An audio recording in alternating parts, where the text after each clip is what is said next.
Hello everyone, myself Tapan চন্দ্র, final year MBBS student.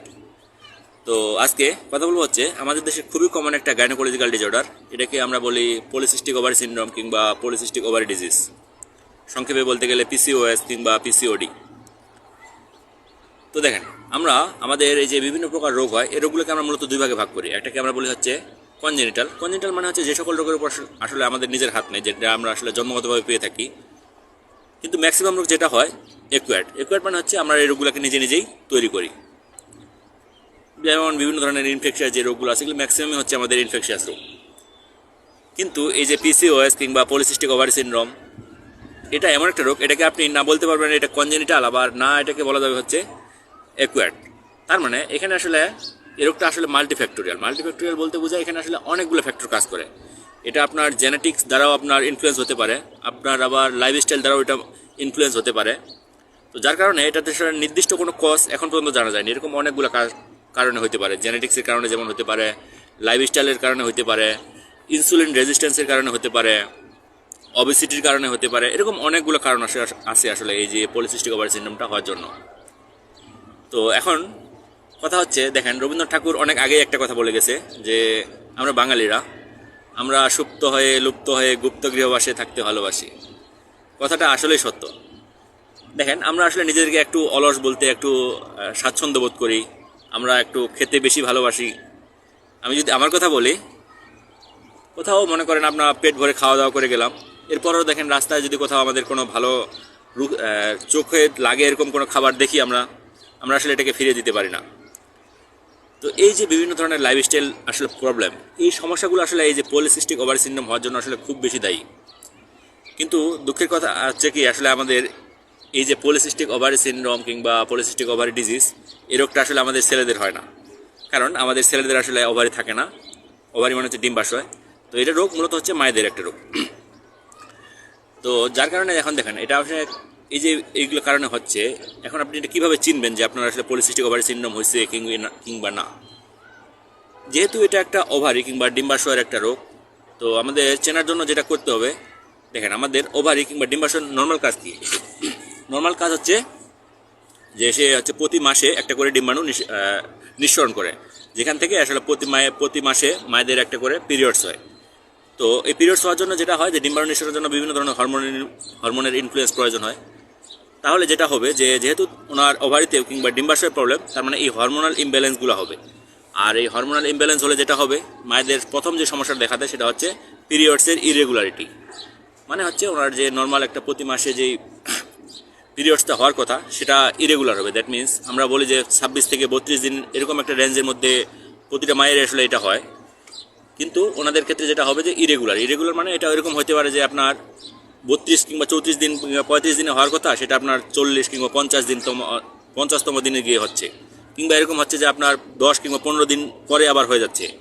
কিংবা bleeding যতটুকু হওয়ার কথা তার থেকে বেশি পরিমাণে হচ্ছে, কিংবা বেশি দিন পর্যন্ত থাকতেছে। এরকম আসলে বিভিন্ন ধরনের প্রবলেম হতে পারে।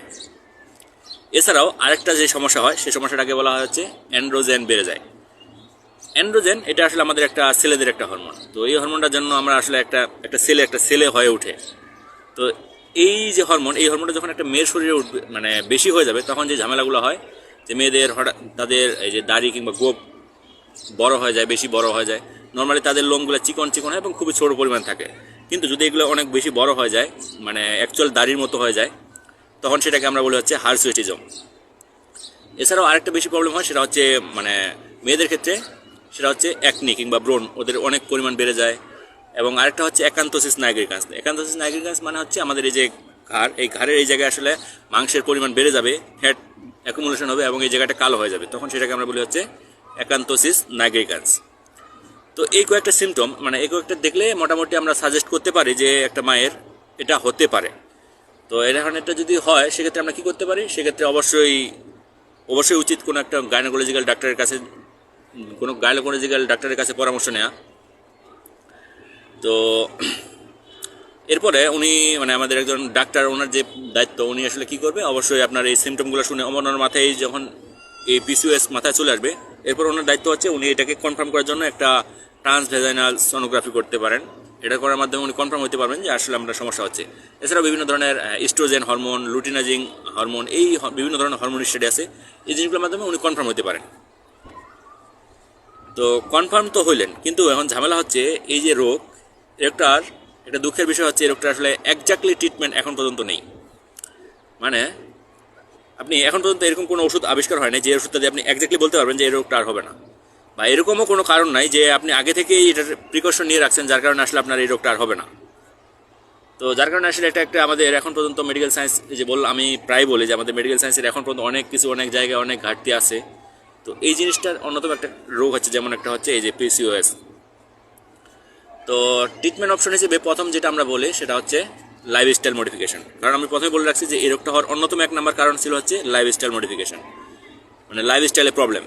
তার মানে কী করতে হবে, আমাদের এই যে খাওয়া, বিশেষ করে শর্করা জাতীয় খাবার, বেশি আমিষ জাতীয় খাবার, এই জিনিসগুলো থেকে যতটা পারা যায় একটু কন্ট্রোল করা, সাথে হচ্ছে রেগুলার এক্সারসাইজ করা, সাথে হচ্ছে গিয়ে মানে 30 মিনিট মিনিমাম আপনি প্রতিদিন দৌড় দেন কিংবা হাঁটাচলা করেন, এবং খাওয়া দাওয়াকে যদি নির্দিষ্ট কন্ট্রোলের মধ্যে রাখেন, তো এই জিনিসগুলো হচ্ছে আপনাকে অনেকটা ইনফ্লুয়েন্স করবে যে আপনার আর এই পিসিওএস হবে না।